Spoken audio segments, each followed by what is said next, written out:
Hi everyone, welcome back to TTS Daily. I'm Yi. Today we have so many stories with trigger warnings, okay? So much. Well, actually two with huge trigger warnings.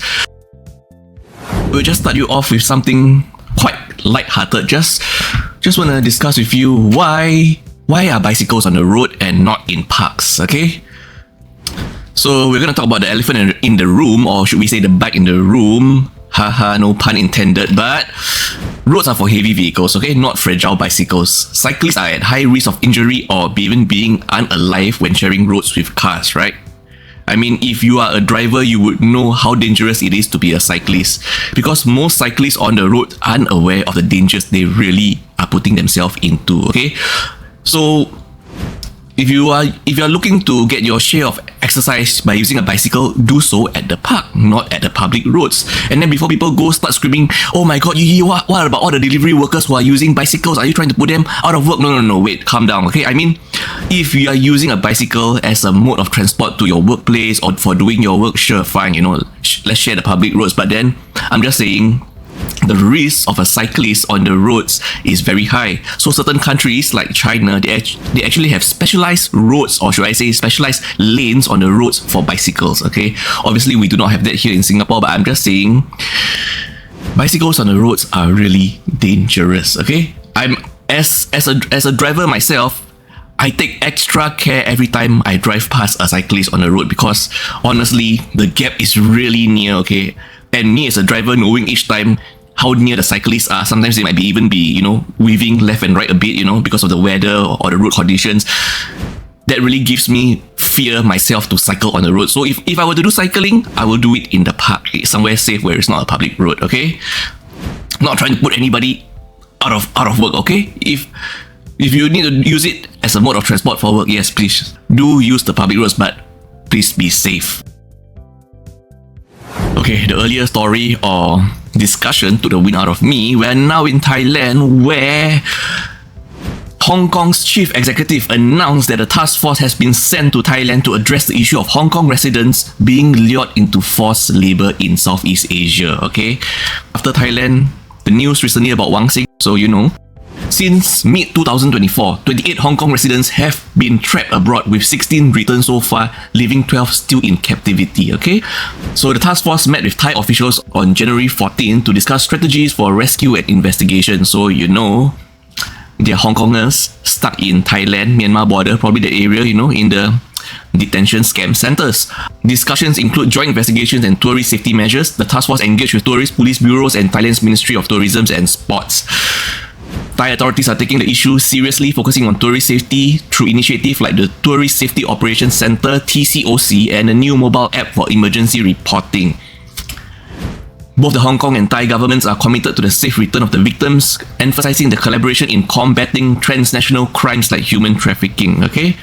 Thailand and China are also collaborating to fight call center scams and human trafficking, with meetings held to strengthen these efforts. My question still remains, what happened to the other 49 Chinese nationals who were stuck in a call center with Wang Xing, and why aren't they rescued yet?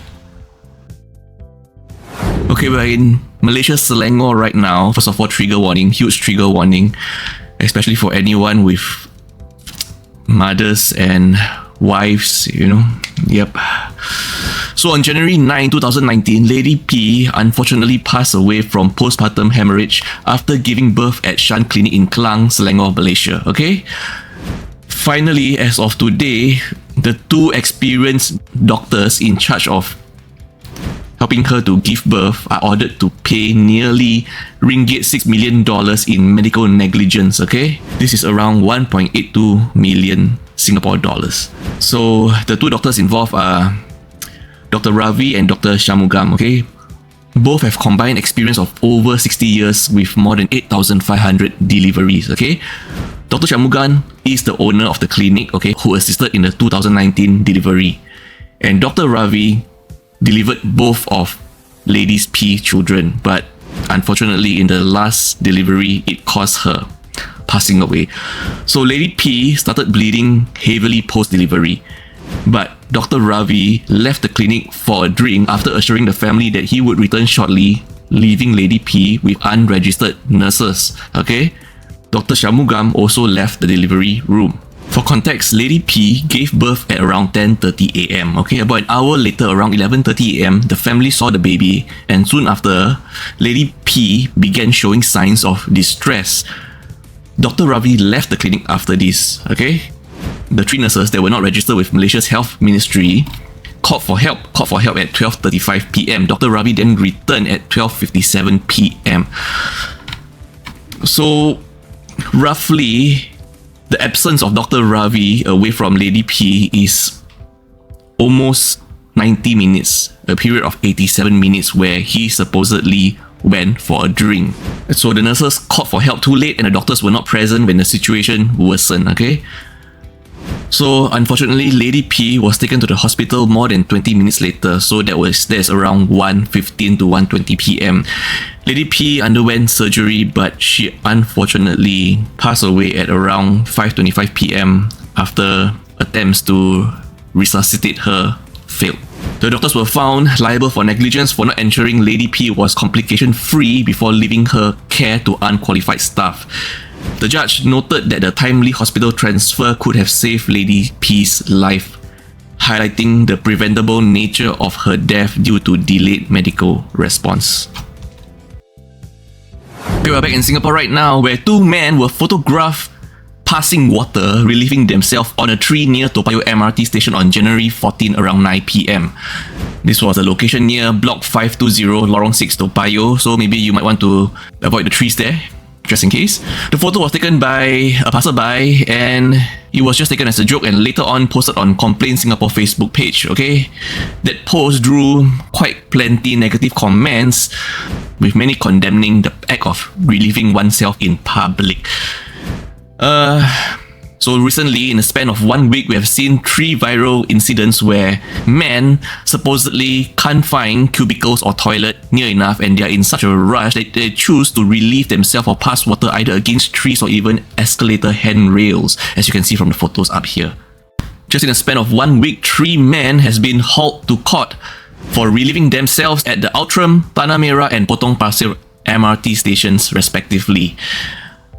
The first man that relieved himself passing water at Outram station was fined 2,000 Singapore dollars.